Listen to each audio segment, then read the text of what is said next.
Shah is a kind of magic word with the Persian people. This was said by Mohammad Reza Pahlavi, who became the Shah of Iran on September 19, 1941.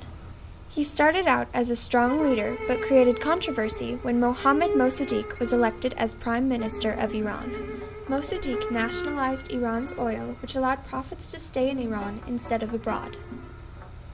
They had different ruling styles, and that caused anger in Iran. The U.S. government and CIA stepped in and put the Coup 53 into action. At first, the Coup 53 was unsuccessful, and Shah Pahlavi had to flee the country. But in 1953, the Coup 53 became successful, thereby overthrowing Mossadegh, and the Shah came back to Iran. The Shah quickly became an autocrat ruler, but was also a U.S. puppet. The U.S. was willing to fund Iran's industries as long as the Shah did exactly what the U.S. said. After Pahlavi was exiled, Ayatollah Khomeini became the new ruler of Iran. Although Shah Reza Pahlavi brought political, social, and economic reform to Iran, these changes caused a revolution, leaving a legacy of violence which led to the U.S. hostage crisis. The Shah brought political reform by leading as an autocrat or dictator. The Shah also opposed the Prime Minister because he wanted all of the power to himself. Pahlavi relied on his manipulation of people instead of his leadership skills to rule Iran. One of his reforms was a secret police called Savak. The Savak was used to torture and to install fear in the people who spoke out against the Shah, which caused corruption in Iran. The Shah had a special relationship with the U.S. During Mossadegh's leadership as Prime Minister, there were Cold War tensions because of his socialistic reforms, which included nationalizing Iran's oil industry and sharing the wealth with Iran's people. Both the U.S. and the British wanted him out because they wanted the ruler to be a puppet, and they feared that Mossadegh would receive support from the Soviets. The U.S. helped fund and run Coup 53 when Mohammad Mossadegh was elected as Prime Minister of Iran. The CIA removed Mossadegh from power.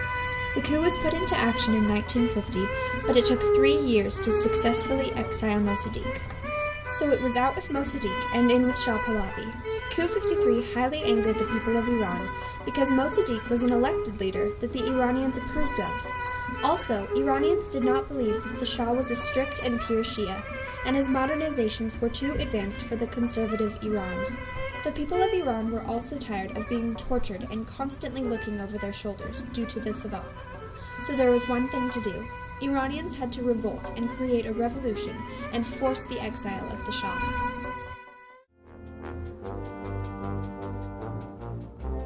Shah brought economic change via industrialization, oil industry growth, and unequal wealth, which also led to the start of the Iranian Revolution in 1979. Shah Pahlavi allowed foreign influence into Iran's economy. He modernized Iran by putting money toward the industrialization and land reform. With the help of the Anglo-Iranian Oil Company, he funded the road-building process, constructing 1,500 miles of roads and highways to make transportation more accessible for Iran. The Anglo-Iranian Oil Company negotiated with Pahlavi and came to an agreement on terms for development of their oil industry. But the British would only invest in Iran's oil companies for 90% of the profits.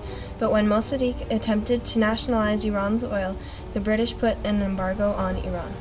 After many struggles with the British, the Iranian government funds were cut off and the oil nationalization came to a halt. This caused a major drop in Iran's economy and forced the country to go through a time with huge inflation because Iran lost all of the funds they had already put toward the nationalization of their oil industry. Iran also relied on the U.S. for help in funding their oil industry. With the assistance of U.S. government officials, Pahlavi came up with a 7-year plan for Iranian economic change. Soon it was clear that Pahlavi was a puppet, and President Ford pressured the Shah to use his OPEC influence to benefit the U.S. As the Shah did his best to keep oil prices low for America, especially during the 1970s energy crisis, it hurt Iran's economy. All of these economic changes soon led to revolution. The oil business created unequal wealth where the money gap was becoming much larger and the majority of Iranians were living in poverty. Iran's government was not keeping up with the equal distribution of wealth, so this created riots from the poor and caused a revolution. Too many reforms came too fast for conservative Iran. Thus, revolution. Lastly, the Shah brought social reform via the White Revolution, which also led to the Iranian Revolution in 1979. The Shah's social reforms and his political reforms were similar in a sense that they both gave women rights and freedoms that they weren't allowed before. Although these very much needed reforms were made, the government was still corrupt and people were still starving and unemployed. Ayatollah Khomeini, a philosophy professor, began speaking out against the Shah and his reforms of the White Revolution via propaganda cassette tapes. Ayatollah's teachings greatly influenced the poor majority of Iranians as the Shah's attempts at land ownership and reform began to fall apart. There was a mass migration of young men to the cities for work, and because of this, it cast a destructive blow to the Iranian family structure, resulting in many fractured families who had lost faith in the Iranian government. Savak was a secret police that the Shah used to eliminate political opposition. Anyone who spoke out against the Shah was executed or tortured by the Savak, or military forces who were trained to use brutal methods. Between 12,000 and 15,000 people were killed and 50,000 injured by the time the Shah abdicated. The Shah's legacy will live on through the people who will remember the Shah's Savak and the treatment they received from the secret police. Although Shah Reza Pahlavi brought political, social, and economic reform to Iran, these changes caused a revolution, leaving a legacy of violence which led to the U.S. hostage crisis. The Iranian people felt that the Shah was too Western and too modern for Iran. The Iranians wanted a more religiously strict leader to rule their country, and they felt that the Shah Reza Pahlavi wasn't a dedicated enough Shiite for Iran. The revolution took place because the people were revolting against Pahlavi's modern ways and Western ways. When the Iranian people revolted against the Shah, Ayatollah Ruhollah Khomeini was put into power. The Iranian people believed that Khomeini was a stronger leader who was more loyal to his religion. They were shooting everywhere, and we had to go through the shootings to get to our car, to get home.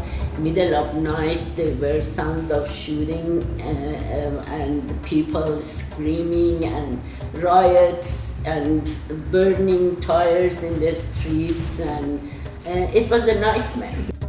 The way that the Iranians revolted was through the U.S. Embassy hostage crisis. Reza Pahlavi had gotten ill with lymphatic cancer, and he went to the United States for medical treatment.